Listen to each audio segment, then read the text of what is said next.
다윗 왕이 여호와 앞에 들어가 앉아서 이르되, 주 여호와여, 나는 누구이오며 내 집은 무엇이기에 나를 여기까지 이르게 하셨나이까?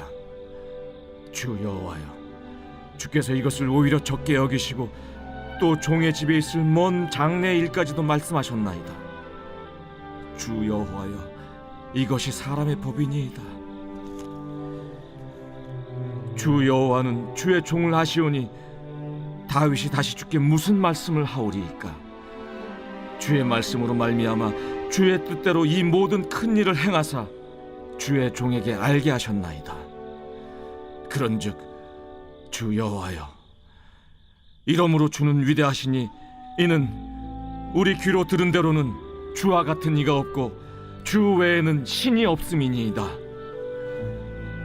땅의 어느 한 나라가 주의 백성 이스라엘과 같으리이까? 하나님이 가서 구속하사 자기 백성으로 삼아 주의 명성을 내시며 그들을 위하여 큰 일을, 주의 땅을 위하여 두려운 일을 애국과 많은 나라들과 그의 신들에게서 구속하신 백성 앞에서 행하셨사오며, 주께서 주의 백성 이스라엘을 세우사 영원히 주의 백성으로 삼으셨사오니 여호와여, 주께서 그들의 하나님이 되셨나이다. 여호와 하나님이여, 이제 주의 종과 종의 집에 대하여 말씀하신 것을 영원히 세우시며 말씀하신 대로 행하사 사람이 영원히 주의 이름을 크게 높여 이르기를 만군의 여호와는 이스라엘의 하나님이라 하게 하옵시며 주의 종 다윗의 집이 주 앞에 견고하게 하옵소서. 만군의 여호와 이스라엘의 하나님이여, 주의 종의 귀를 여시고 이르시기를 내가 너를 위하여 집을 세우리라 하셨으므로 주의 종이 이 기도로 주께 간구할 마음이 생겼나이다. 주 여호와여, 오직 주는 하나님이시며 주의 말씀들이 참되시니이다. 주께서 이 좋은 것을 주의 종에게 말씀하셨사오니 이제 청하건대 종의 집에 복을 주사 주 앞에 영원히 있게 하옵소서. 주 여호와께서 말씀하셨사오니 주의 종의 집이 영원히 복을 받게 하옵소서 하니라. 에브리데이 썬데이, 우리의 매일을 썬데이로 세팅하라. 오늘도 말씀 안에서 하나님의 선하심을 발견하는 축복이 우리 모든 포드처치 식구들 가운데 있기를 축복합니다. 여러분, 혹시 최근에 깊이 혹은 아주 격렬하게 감탄해 보셨던 기억이 있으십니까? 가령 아름다운 예술작품을 보셨을 때나 여행지에서 어떤 보았던 장엄한 광경이라든지 또는 일몰과 일출과 같은 풍경, 그런 자연의 아름다움을 볼 때, 또는 내 아이가 첫 걸음마를 떼는 순간 등을 떠올리실 수 있으실 것 같습니다. 이렇게 아름답고 놀라운 장면을 보게 되면 우리는 감탄을 넘어서 경탄을 하게 됩니다. 경탄을 할 때 우리의 공통적인 반응이 몇 가지 있는데요. 눈의 동공이 확장되거나 온몸에 전율이 느껴지거나 할 말을 잃어버리고 그저 와 라는 외마디 감탄을, 탄성을 내뱉기도 합니다. 또 간혹은 알 수 없는 이유에 눈물이 흐르는 것을 경험하기도 합니다. 경이로움의 감탄, 이 경탄은 단순한 감정적 변화 정도가 아니라 우리 존재 전체를 끌어낸 반응이라고도 할 수 있을 것 같습니다. 저는 오늘 본문을 묵상하며 하나님 앞에 있는 다윗의 모습을 상상해 보았습니다. 마치 하나님의 위대하심 앞에서 경탄하는 그 다윗의 탄성이 제 귀로 들리는 것 같았습니다. 하나님의 아름다운 성품과 그분의 신실하고 변함이 없으신 약속과 그분의 성실한 행하심 앞에서 다윗의 모든 질문과 고백들은 하나님을 향한 경외함으로 이어졌고 그의 탄성은 찬양으로 이어지게 됩니다. 함께 오늘 말씀을 통해서 다윗이 보았던 선하신 하나님께서 지금도 변함없이 그 선하신 그분의 뜻을 우리 교회와 우리 각자의 삶에도 이루어 가시는 것을 발견하게 되기를 소망합니다. 또 다윗에게서 터져나왔던 그 감탄과 찬사가 하나님을 향한 우리의 찬양의 고백으로 이어지기를 축복합니다. 먼저 다윗의 상황을 한번 살펴보면 이렇습니다. 사무엘하 5장에 다윗이 헤브론에서 온 이스라엘의 왕으로 세움받는 장면을 볼 수 있습니다. 오랫동안 사울에게 쫓기며 도망자로 살아왔던 다윗 앞에 이제는 모든 지파가 그 앞에 와서 우리가 왕의 뼈와 살입니다 라고 고백하는 사건이죠. 그리고 그 후에 아직 점령되지 않았던 여부스성을 정복하여서 그것을 다윗성이라고 칭하며 승리의 상징으로 삼게 됩니다. 예루살렘은 이스라엘의 수도가 되었고 예배의 중심지가 되었습니다. 또 오랜 숙적이었던 블레셋과의 연이은 전투에서도 하나님의 은혜 가운데 다윗과 이스라엘은 승리를 거듭하여 점점 더 견고해지게 됩니다. 그동안은 전란으로 상황이 어려웠지만 이제서야 다윗은 그의 수건이었기도 했던 유다 변방에 방치된 하나님의 법궤를 다시 예루살렘으로 옮겨오는 큰 기쁨의 사건을 맞이하게 됩니다. 비로소 다윗은 여호와의 임재가 회복되었음을 실감하며 우리가 잘 알듯이 기쁨의 춤을 추었고 이스라엘의 큰 기쁨과 평화가 임하게 되었습니다. 그러던 어느 날 다윗은 백향목으로 지어진 멋진 궁에 앉아서 문득 한 가지를 생각하게 되었습니다. 나는 백향목으로 지어진 궁궐에서 지내는데 하나님의 궤는 아직 장막 안에 있구나.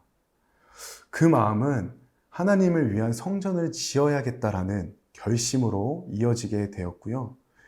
자신의 업적과 야망을 위해서가 아니라 하나님을 위한 마음의 소원으로부터 그 내려진 결정과 선택들이었습니다. 저는 이 대목에서 왜 다윗이 하나님 마음에 합한 자인지를 깨달을 수 있었습니다. 아마도 저를 포함한 많은 신앙인들이 어렵고 힘들 때, 또 삶의 크고 작은 문제들로 마음이 곤고하고 인생에서 답이 필요할 때에는 하나님 앞에 나아가지만 모든 것이 잘 되어져 갈 때, 또 평안한 중에, 또 풍족함을 누릴 때에는, 그리고 또 모든 상황을 통제할 수 있는 힘이 내게 있을 때에는 하나님 앞에 나아가지 않고 주님의 이름을 찾지 않게 되는 경우가 얼마나 많은지 돌아보면 다윗의 그 믿음이 얼마나 비범한 것인지를 인정할 수밖에 없게 됩니다.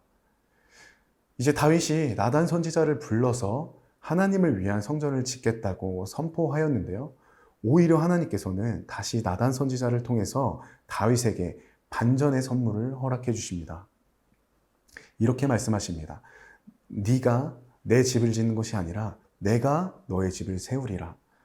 이렇게 말씀하시면서 친히 다윗의 왕위를 보존해 주실 것과 다윗의 계보를 통해 하나님의 나라, 그 약속을 이루어 가실 것을 주님께서 말씀하십니다. 다 함께 오늘 본문 18절에서 19절을 읽어보겠습니다. 시작. 다윗 왕이 여호와 앞에 들어가 앉아서 이르되 주 여호와여 나는 누구이오며 내 집은 무엇이기에 나를 여기까지 이르게 하셨나이까? 주 여호와여 주께서 이것을 오히려 적게 여기시고 또 종의 집에 있을 먼 장래의 일까지도 말씀하셨나이다. 주 여호와여 이것이 사람의 법이니이다. 주께서 이것을 오히려 적게 여기시고, 이 고백을 살펴보면요, 다윗이 하나님과의 자신의 관계를 얼마나 올바르게 이해하고 있는지를 볼 수 있습니다. 내가 하나님 앞에서 이런 은혜를 받을 자격이 있는가? 라는 질문이 다윗 안에 있었던 것입니다. 그가 높으신 하나님 앞에서 자신의 위치를 정확하게 인지하고 있었기 때문에 비로소 할 수 있었던 질문이었습니다. 오늘 본문과 또 시편의 많은 다윗의 노래들의 구절에서 볼 수 있듯이 다윗의 감탄과 감격은 바로 이 올바른 자기 인식으로부터 나왔다는 것입니다. 이미 자신의 삶에 주어진 은혜가 차고도 넘치는데 하나님께서는 그것을 적게 여기시고 우리의 차원을 뛰어넘는 그분의 일들을 아름답고 놀랍도록 이루어 가신다는 사실을 떠올렸기 때문에 다윗은 감탄할 수밖에 없었던 것이었습니다. 이번에 21절부터 24절까지를 함께 읽어보겠습니다. 시작. 주의 말씀으로 말미암아 주의 뜻대로 이 모든 큰 일을 행하사 주의 종에게 알게 하셨나이다. 그런즉 주 여호와여 주는 위대하시니 이는 우리 귀로 들은 대로는 주와 같은 이가 없고 주 외에는 신이 없음이니이다. 땅의 어느 한 나라가 주의 백성 이스라엘과 같으리까? 하나님이 가서 구속하사 자기 백성으로 삼아 주의 명성을 내시며 그들을 위하여 큰 일을, 주의 땅을 위하여 두려운 일을 애굽과 많은 나라들과 그의 신들에게서 구속하신 백성 앞에서 행하셨사오며 주께서 주의 백성 이스라엘을 세우사 영원히 주의 백성으로 삼으셨사오니 여호와여 주께서 그들의 하나님이 되셨나이다. 다윗이 마치 이제 노래를 하듯이 하나님의 성품과 하나님의 행하심을 찬양하기 시작합니다. 그는 과거와 현재와 미래가 하나님의 선하심과 그 다스리심 안에 있음을 느끼는 듯합니다. 이제 고백은 나에서부터 하나님으로 옮겨집니다. 하나님을 마주하면 이렇게 감탄할 수밖에 없고, 겸손이라는 표현 자체가 무례할 만큼 겸손해질 수밖에 없고, 그렇다면 당연히 하나님을 찬양할 수밖에 없는, 그 감탄이 터져나올 수밖에 없는 것입니다. 이제 다윗의 찬양은 하나님을 향한 간구로 이어지게 됩니다. 다윗의 간구와 요청은 자신의 욕망이나 자신이 원함을 이루기 위한 것이 아니라 25절 말씀하신 대로 행하사, 바로 하나님의 말씀이 하나님의 뜻대로 이루어지기를 소망하는 하나님 마음에 자신의 마음을 합하는 간구였습니다. 25절부터 29절의 모든 기도는 하나님의 이름의 영광을 위한 것, 하나님의 말씀대로 모든 약속이 성취되기를 간구하는 그런 기도였습니다. 여러분, 저와 여러분이 하나님 앞에 설 때마다 다윗과 같이 예배할 수 있기를 소망합니다. 우리가 하나님 앞에 설 때마다 하나님의 하나님 되심을 올바르게 인식함으로 그분의 높으심과 아름다우심 앞에 우리의 전 존재가 감탄하고, 또 우리가 기억하고 혹은 기억하지 못하는 모든 과거의 시간에도 하나님은 변함없이 그 사랑으로 우리와 함께 하셨음을 인하여서 감사하고, 또 우리 현재의 모든 상황들, 어려운 일들, 그 모든 것들마저도 여전히 변함없이 선하심으로 우리를 인도하고 계시는 하나님을 찬양할 이유가 되며, 또 우리의 장래에도 하나님의 말씀이 하늘에서 이루어진 것 같이 우리에게도 한치의 오차도 없이 이루어질 것을 믿으며 소망하며 간구하는 다윗과 같은 예배자가 되시기를 간절히 소망하며 축복합니다. 다윗 왕이 그랬던 것처럼 이제 우리도 우리가 앉아있던 그 보좌에서 내려와야 합니다. 그리고 하나님 앞에 머물며 말씀을 통해 그분을 올바르게 바라보며 감탄하고 찬양하고 우리의 믿음을 드리며 기도할 때에 하나님 마음에 우리의 마음이 합해지는 역사가, 또 하나님 마음에 합한 모습의 예배자로 세워지는 은혜가 있을 줄 믿습니다. 우리 함께 그것을 소망하며 이 시간 기도하겠습니다.